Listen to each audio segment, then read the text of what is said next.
Bismillahirrahmanirrahim. Assalamualaikum warahmatullahi wabarakatuh. Pemirsa yang dirahmati Allah, marilah kita simak ceramah dari Ustadz Hadi Diat dengan tema Anugerah dan kasih sayang Allah kepada hambanya yang bertaubat. Sebelumnya marilah kita bersolawat terlebih dahulu. Allahumma sholli ala Sayyidina Muhammad wa ala ali Sayyidina Muhammad. Selamat menyaksikan. Bagaimana Anda mengatakan Anda ikhlas menyekolahkan anak sementara anak itu ditempatkan di tempat yang tidak memberikan ia fasilitas untuk mengenal Allah? Itu akan dihisab. Ya? Jadi jangan salahkan anak, kalau sudah dewasa dia juga kebingungan. Bahkan saat ada orang yang meninggal, orang tuanya tidak mampu menyolatkannya, akhirnya meng-hire orang lain untuk menyolatkan. Jangan salahkan anak dulu, kalau dia tumbuh dewasa dia sulit baca Quran, coba dilihat di mana disekolahkan, apa yang dia pelajari. Nah, jadi jangan batasi definisi ibadah itu pada yang ritual, karena implementasi dari hasil ibadah ritual itu, tanda keberhasilan ibadah ritual itu terletak kepada perilaku yang ditampilkan setelah ibadah, sifat sosialnya. Kita barusan sholat, apa keberhasilan sholat itu? Bukan hanya sempurna rukunnya, kesempurnaan rukun itu dibuktikan dengan tanda-tanda keberhasilan sholat yang ditampakkan lewat perilaku setelah sholat. Inna sholata tanha 'anil fahsya wal munkar. Jadi berlatih ikhlas itu di semua aspek kehidupan, supaya kita merasakan feel dalam hati kita tersambung dengan Allah. Kalau sudah terkoneksi itu enak sekali. Ya, ada musibah yang diingat pertama Allah. Tidak mungkin saya mengalami ini kalau Allah tidak tetapkan. Pasti ada hikmahnya, pasti selesai. Inna ma'al usri yusra, la yukallifullahu nafsan illa wus'aha. Kalau dapat jabatan pun begitu rasanya.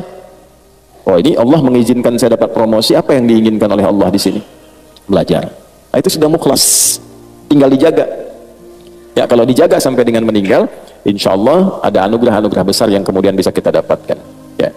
Kalau yang rakaat kedua tidak perlu saya jelaskan, karena itu diantara surat paling favorit selain An-Nas ya. Tadi kan bacanya Al-Asr. Ya. Itu kurang lebih maksud saya menyampaikan dengan membuka itu dulu, supaya kita bisa merasakan kenikmatan lebih dalam menunaikan sholat berjamaah. Jadi begitu salam, kita bisa evaluasi diri. Oh, jadi kalau selama ini ada perbuatan yang kurang baik, berarti belum niat ibadahnya sempurna. Berarti pendekatan kepada Allahnya yang kurang. Kalau ada masalah nggak pernah tuntas, padahal harta sudah melimpah, kedudukan tinggi, berarti yang kurang bukan dunia, yang kurang pendekatan kepada Allahnya.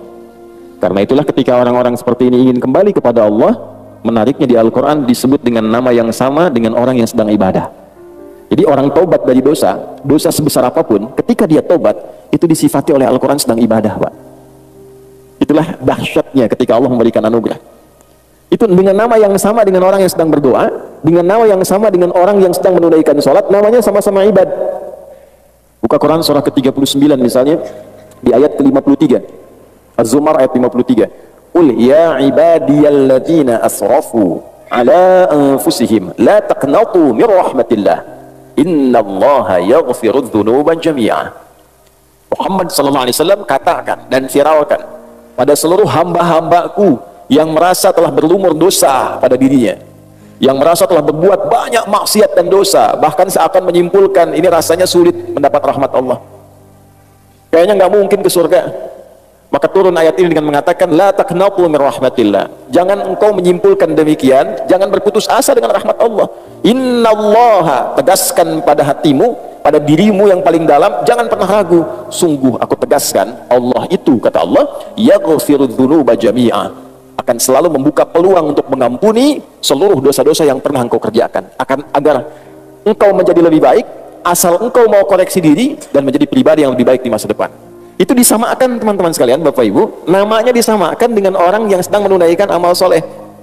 Jadi bertobat dari amal salah itu disamakan dengan orang yang sedang mengerjakan amal soleh, sama-sama ibad. Kalau sedang berdoa kan disebutnya ibad juga. Semoga kita disampaikan ke Ramadan dalam keadaan yang baik ya. Ayat puasa itu kan 183 sampai 187, satu rangkaian. Di 186-nya itu ayat tentang doa. Wa idza sa'alaka ibadi anni fa inni qarib. Dirangkaikan di ayat puasa karena umumnya orang saat masuk Ramadan banyak berdoa, ya kan? Jadi itu sifat bagi orang soleh kan, berdoa. Jadi orang yang sedang berdoa menunaikan amal soleh itu disamakan namanya dengan orang yang telah berbuat salah dan dia bertobat. Jadi tobat itu amal soleh. ada pahalanya. Seperti kita mengerjakan yang ma'ruf, meninggalkan yang mungkar pun ada pahalanya. Mengerjakan yang soleh, meninggalkan yang salah, sama-sama berpahala. Nah, itu kesimpulan yang kita dapatkan dalam kesempatan subuh ini. Jadi berbahagialah kalau saya, Anda, kita pernah berbuat salah dan mendengar ayat itu kemudian bertobat. Bukan hanya tobat yang berpotensi diterima, tapi pahala juga dituliskan. Betapa sayangnya Allah kepada kita. Jadi kalau sudah dengan tawaran itu belum mampu untuk bertobat, dengan cara apa lagi kemudian mesti difasilitasi?